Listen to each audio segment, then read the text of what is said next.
दोस्तों, स्वागत है आप सभी का आपके YouTube channel RP success academy में। तो कल हमने चर्चा की थी कि गंगा नदी तंत्र पर, और उसमें हमने गंगा नदी किस प्रकार बनी, एक भागीरथी और अलकनंदा के मिल की संयुक्त धारा को हमने क्या नाम दिया था, गंगा। और हमने उसके 5 प्रयागों पे बात की थी, विष्णु प्रयाग, उसके बाद हमने कौन सा प्रयाग, नंद प्रयाग, उसके बाद हमने कर्ण प्रयाग, उसके बाद हमने कौन सा पढ़ा था, रुद्र प्रयाग, और फिर आपका देव प्रयाग। आज हम बात करेंगे गंगा नदी और गंगा की दाईं ओर की सहायक नदियां और बाईं ओर की सहायक नदियों पर क्या करेंगे, चर्चा। चलिए, तो आज हम शुरुआत करते हैं अपने टॉपिक की। तो मैं थोड़ा सा, कल मैंने इसीलिए वो बताया था डिटेल में, आज मैं छोटे में बनाऊंगा क्योंकि हमारे पास जो है वो पर्याप्त जगह है, उसके अनुसार कम है। ठीक है, तो यहां पर हमने एक बार फिर से गंगा नदी का बनाता हूं चित्र। और गंगा नदी के बारे में हमने समझ लिया था, 5 राज्यों में बहती है। उत्तराखंड से उत्तर प्रदेश में जाती है, फिर उत्तर प्रदेश से कहां पर जाती है, बिहार, बिहार से झारखंड जाती है, और झारखंड से कहां पर जाती है, पश्चिम बंगाल, और पश्चिम बंगाल के बाद कौन से देश में चली जाती है, बांग्लादेश। तो आज हम बांग्लादेश तक का सफर करेंगे, कहां से, उत्तराखंड से। तो चलिए हम समझते हैं। ठीक है, जैसे मैं कहूं, हमने कल बातें जो की थी, मैं उसे एक बार रिवाइज करता हूं और आपको समझाना चाहता हूं। ठीक है, क्योंकि हमें पूरा नदी तंत्र समझना है, तो एक एक टॉपिक को मैं यहां पर क्लियर करता हूं। जैसे मैं कहूं, ये हमने एक देखा था, जैसे मैं कहूं, इसे कहा जाता है, एक ग्लेशियर है उत्तराखंड में जिसे बोलते हैं गंगोत्री ग्लेशियर। क्या कहा जाता है, गंगोत्री ग्लेशियर। और एक मैं कहूं, यहां पर ग्लेशियर उत्तराखंड में एक और पाया जाता है जिसे कहा जाता है आपके संतोपथ ग्लेशियर। क्या कहा जाता है, संतोपथ ग्लेशियर, संतोपथ ग्लेशियर। और गंगोत्री ग्लेशियर से एक नदी निकलती है जिसे कहा जाता है आपके भागीरथी नदी। कौन सी निकलती है, भागीरथी नदी। और संतोपथ ग्लेशियर से हमारी कौन सी नदी निकलती है, अलकनंदा। कौन सी निकलती है, अलकनंदा। तो भागीरथी और आपकी अलकनंदा मिल जाती है। जैसे ही मिलती है एक नई नदी बन जाती है, ये दोनों संयुक्त हो जाती हैं, और इसी नदी का नाम हम लोग क्या रख देते हैं, गंगा। इसे ही हम क्या कहते हैं, गंगा। तो कल हमने समझा था, कौन सी नदी में बता रहा हूं, यहां पर भागीरथी, भागीरथी। और यहां पर मैं कौन सी बता रहा हूं आप लोगों को, अलकनंदा, अलकनंदा। कौन सी नदी बता रहा हूं, अलकनंदा। तो भागीरथी और अलकनंदा की संयुक्त धारा को ही क्या कहा जाता है, गंगा। और भागीरथी अलकनंदा आप देख रहे हैं इस बिंदु पर मिल रही है, इनके संगम को ही कहा जाता है देव प्रयाग। कौन सा प्रयाग, देव प्रयाग। जैसे मैं कहूं, यहां पर एक नदी आती है और जो अलकनंदा मिल जाती है, कल वाली वीडियो जरूर देखें, मैं डिटेल में चर्चा की है। इसे कहा जाता है धौली गंगा। इसे क्या कहा जाता है, धौली गंगा। और धौली गंगा, और ये अलकनंदा है पूरी, तो इसके संगम को कहा जाता है आपके धौली गंगा, और अलकनंदा के संगम को कहा जाता है विष्णु प्रयाग। क्या कहा जाता है, विष्णु प्रयाग। क्या कहा जाता है, विष्णु प्रयाग। धौली गंगा के बाद एक और आपकी नदी निकल के जाती है जिसका नाम है आपके नंदाकिनी। कौन सी है आपकी, नंदाकिनी। और नंदाकिनी अलकनंदा में जिस स्थान पर मिलती है उसे कहा जाता है, या इनके संगम को, किनके संगम को, नंदाकिनी और अलकनंदा के संगम को कहा जाता है नंद प्रयाग। क्या कहा जाता है, नंद प्रयाग। धौली गंगा, नंदाकिनी। अगली जो नदी जाती है मिलने, वो है आपकी कौन सी, पिंडा। कौन सी आपकी, पिंडा। और पिंडार अलकनंदा में जिस स्थान पर मिलती है उसे कहा जाता है कर्ण प्रयाग। क्या कहा जाता है, कर्ण प्रयाग। इसके बाद आप देखेंगे यहां पर एक और ग्लेशियर पाया जाता है जिसे हम लोग कहते हैं गोमुख ग्लेशियर। क्या कहा जाता है, गोमुख ग्लेशियर। और यहां पर एक तीर्थ स्थान मैंने बताया था कल आपको, केदारनाथ, और यहां पर कौन सा पड़ता है, बद्रीनाथ। यहां से एक नदी निकल के आती है जिसे कहा जाता है मंदाकिनी। क्या कहा जाता है, मंदाकिनी। और मंदाकिनी जिस स्थान पे अलकनंदा मिलती है उसे कहा जाता है रुद्रप्रयाग। क्या कहा जाता है? तो आप कहेंगे रुद्रप्रयाग। क्या कहा जाता है? रुद्रप्रयाग। तो ये 5 प्रयागों के बारे में हमने कल डिटेल में डिस्कशन किया था। विष्णु प्रयाग, नंद प्रयाग, कर्णप्रयाग, रुद्रप्रयाग, देव प्रयाग। भागीरथी अलकनंदा के मिलने से कौन सी नदी बनी? गंगा। और इसी प्रकार आपकी गंगा बहती हुई चली जाती है और आप देखेंगे फरक्का नामक स्थान पर आपके ये है वो 2 शाखाओं में विभाजित हो जाती है। ठीक है, कितनी शाखाओं में? 2 शाखाओं में। और एक शाखा जो है वो आपकी कहां चली जाती है? बांग्लादेश। और एक शाखा जो है वो आपकी कहां पर रहती है? पश्चिम बंगाल। दूसरी चीज में कहूं, अब यहां पर हमने पढ़ा था कि गंगा जो है वो हरिद्वार उत्तराखंड में क्या है, और हरिद्वार से मैदानी भागों में प्रवेश करती है। और कल हमने जाना था कि उत्तर प्रदेश के बिजनौर जिले से जो है वो उत्तर प्रदेश में प्रवेश करती है। और यह भी जाना था साथ ही में कि गंगा की सर्वाधिक जो लंबाई है वो आपके उत्तर प्रदेश में, और सबसे कम जो है वो कहां पर है? झारखंड में। और गंगा की कुल लंबाई कितनी है? तो हमने कल डिस्कशन किया था 2525 किलोमीटर। चलिए अब हम आगे बढ़ते हैं और मैं इसे यहां से मिटा रहा हूं थोड़ा सा। क्यों? क्योंकि यहां पर हमें एक बात समझते, जैसे मैं कहूं यहां पर उत्तराखंड की बात चल रही है और उत्तराखंड में एक स्थान पड़ता है दूधा टोली की पहाड़ियां, जो पौड़ी गढ़वाल में पड़ती हैं आपके। ठीक है, कौन सी? आपकी दूधा टोली की पहाड़ियां। और यहां से एक नदी निकलती है जिसे कहा जाता है आपके रामगंगा। जिसे क्या कहा जाता है? आपके रामगंगा। कौन सी नदी निकलती है? रामगंगा। कहां से निकलती है? आपके दूधा टोली उत्तराखंड। दूधा टोली उत्तराखंड। और गंगा में किस स्थान पे मिल जाती है? तो ये आपके कन्नौज। किस स्थान पे मिल जाती है? कन्नौज। एक एक पॉइंट समझते हुए चलना है। तो रामगंगा नदी दूधा उत्तराखंड के दूधा टोली से निकलकर और कहां पर गंगा में मिल जाती है? कन्नौज नामक स्थान पे मिल जाती है। यहीं पर आपने एक नाम सुना होगा, रामगंगा नेशनल पार्क। तो मैं कहूं यही उत्तराखंड में एक नेशनल पार्क पड़ता है जिसे कहा जाता है जिम कॉर्बेट। क्या कहा जाता है? तो आप कहेंगे जिम कॉर्बेट नेशनल पार्क। और रामगंगा जिम कॉर्बेट के बीचों बीच से जा रही है, इसीलिए अब इसका नाम भी क्या कर दिया गया? Ramganga national park. क्या कर दिया गया? Ramganga national park. अगला मैं कहूं, अगली बात करते हैं।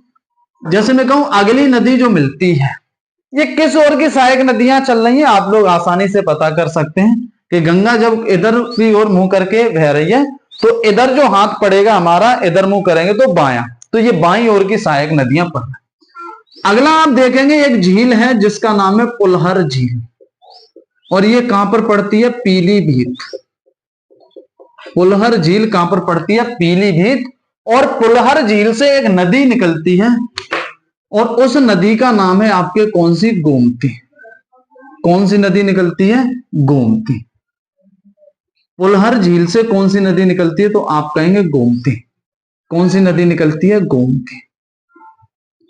और गोमती गंगा में किस स्थान पर मिल जाती है? तो आप कहेंगे गाजीपुर। कहां पर मिलती है? आपके गाजीपुर। गोमती नदी गंगा में किस स्थान पर मिल जाती है? गाजीपुर। गोमती से एक प्रश्न और ध्यान देंगे, सभी नदियां हम देखेंगे गंगा की सहायक किसी ना किसी पहाड़ी या ग्लेशियर से निकल रही होंगी, लेकिन गोमती एकमात्र नदी है जो किसी मैदानी क्षेत्र से निकल रही है। तो गंगा की एकमात्र सहायक नदी जो मैदानी क्षेत्र से निकलती है वो कौन सी है? गोमती। ठीक है, और गोमती गंगा में किस स्थान पर मिल जाती है? तो आप कहेंगे गाजीपुर।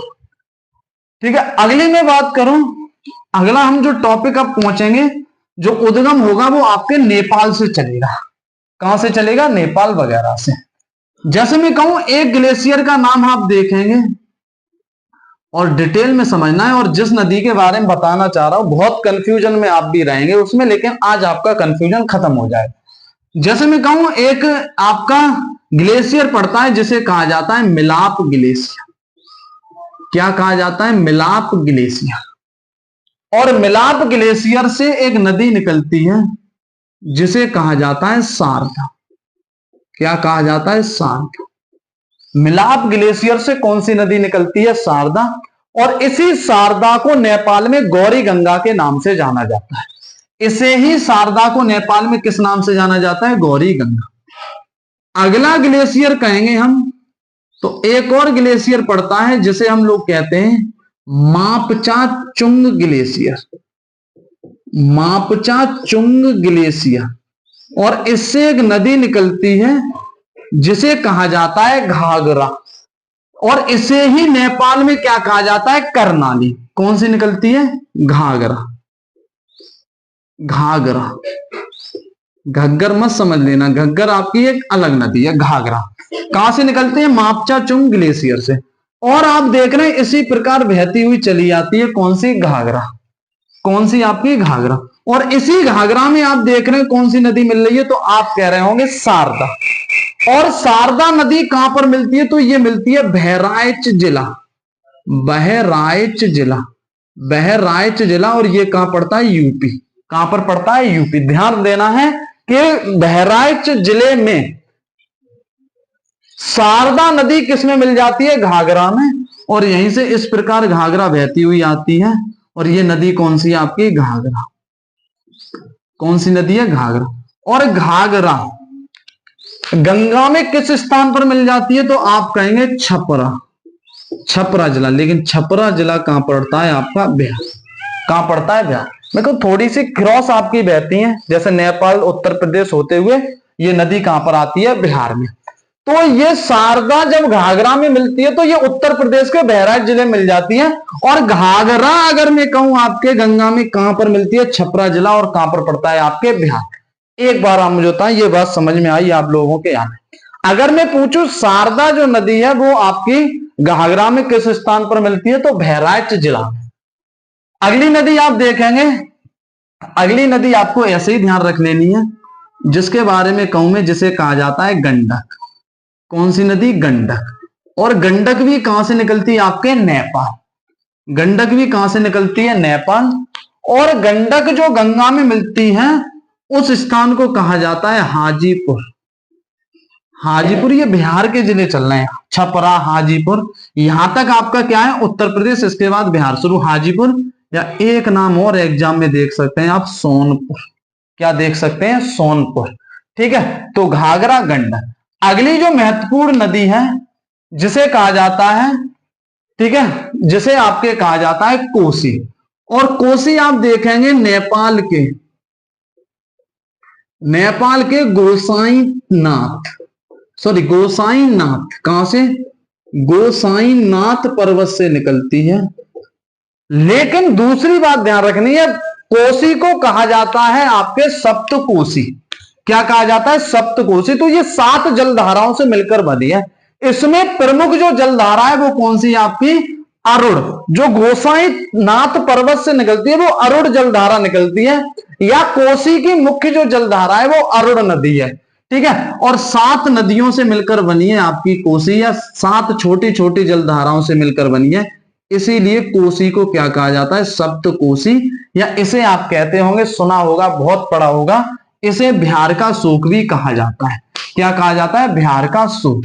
तो ये जो नदी है ये आपकी कोसी गंगा में भागलपुर नामक स्थान पर मिलती है। किस स्थान पर मिलती है? भागलपुर नामक स्थान पर मिलती है।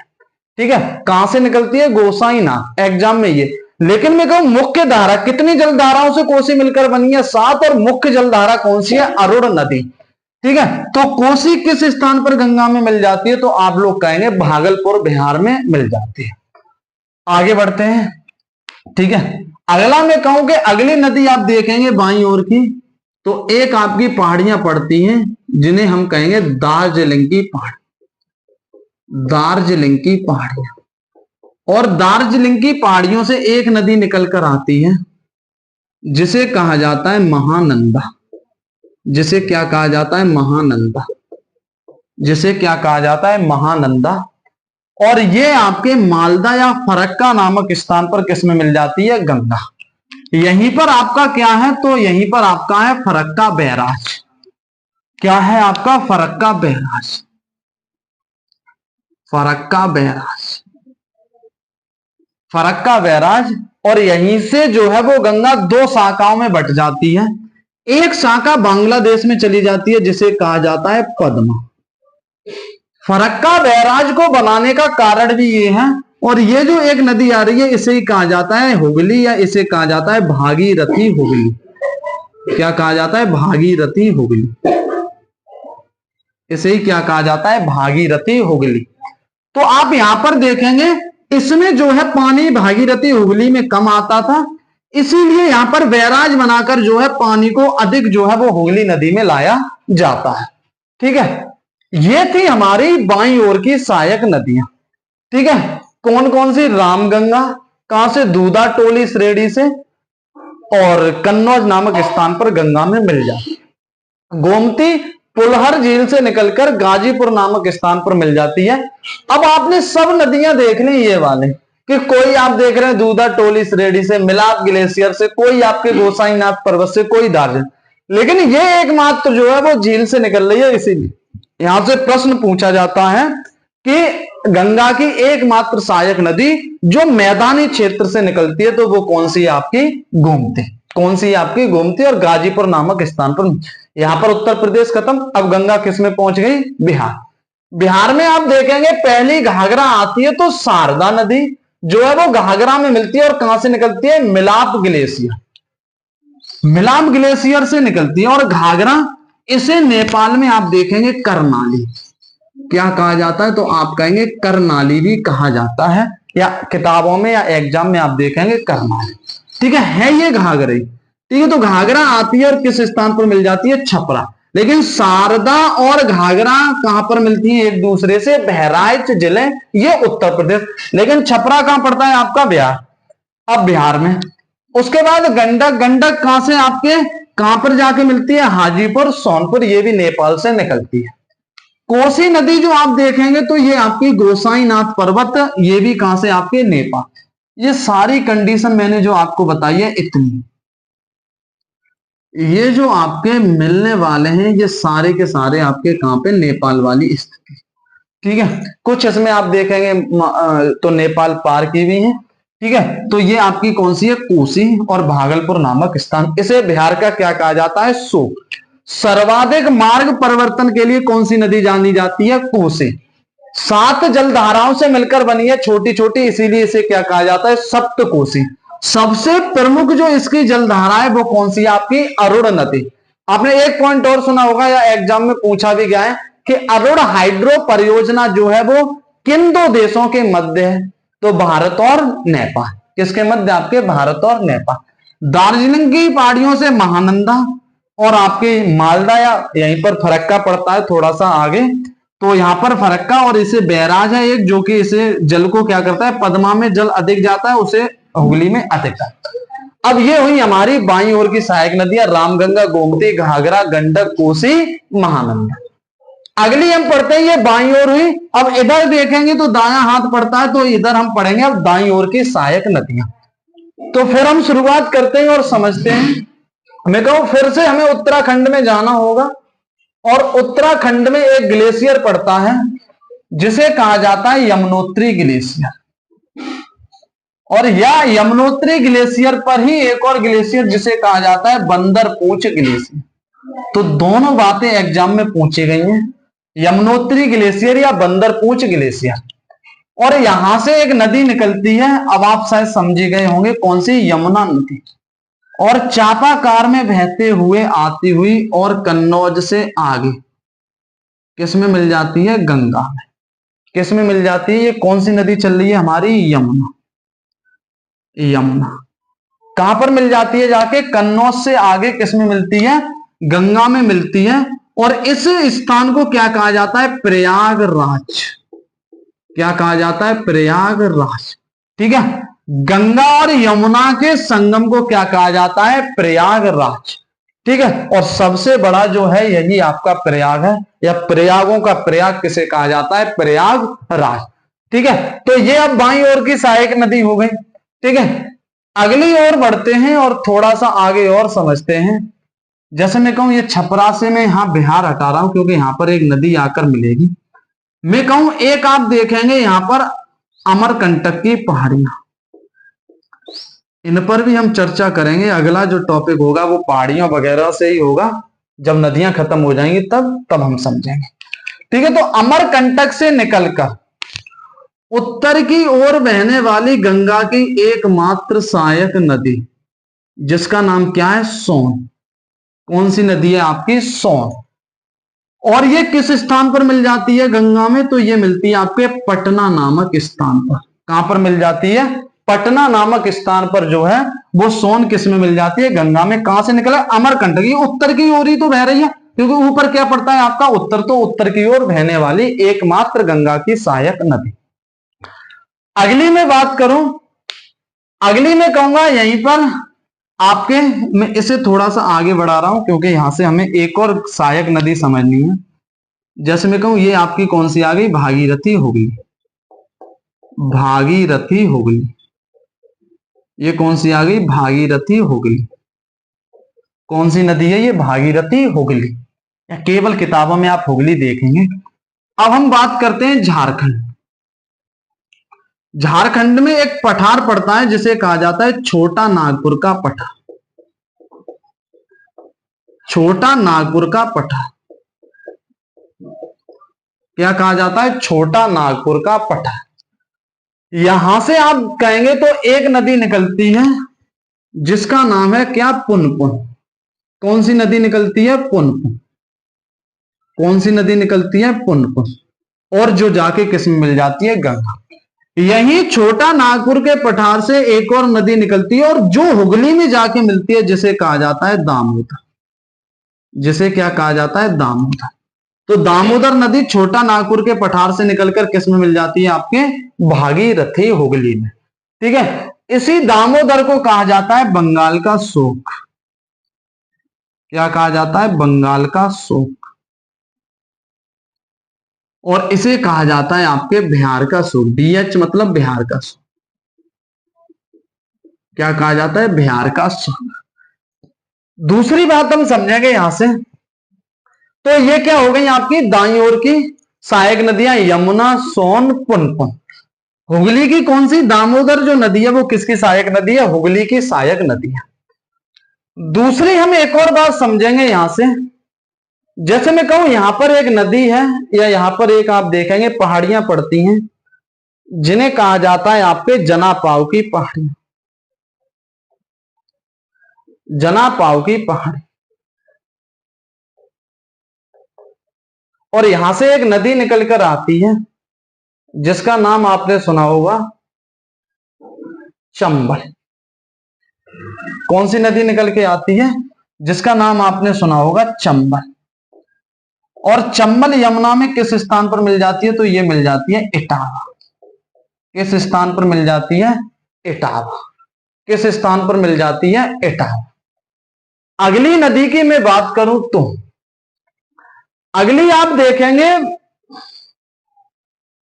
अगली आप नदी देखेंगे, ठीक है, अगली जो निकलती है वो विंध्य से, और यहां से एक नदी निकल के आती है जिसका नाम है आपका बेतवा। कौन सी नदी निकलती है? बेतवा। और बेतवा गंगा में, सॉरी यमुना में जिस स्थान पर मिलती है, बेतवा जिस स्थान पर मिलती है उसे कहा जाता है हमीरपुर।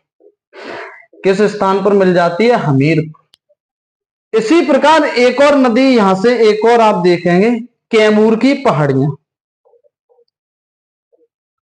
कैमूर की पहाड़ियां। और कैमूर की पहाड़ियों से एक और नदी निकलती है जिसे कहा जाता है केन। जिसे क्या कहा जाता है? आपके केन। केन जो है वो कहां से निकलती है? कैमूर की पहाड़ियों से। और यमुना में किस स्थान पर मिल जाती है? बांदा नामक स्थान पर मिल जाती है। कहां पर मिल जाती है? बांदा नामक स्थान पर मिल जाती है। तो ये रही आपकी यमुना। और यमुना के बारे में हम और अन्य नदियों के बारे में नेक्स्ट वीडियो में डिटेल से पढ़ेंगे, क्योंकि यहां से भी यमुना भी एक बहुत बड़ी नदी है और उसके बारे में भी समझना।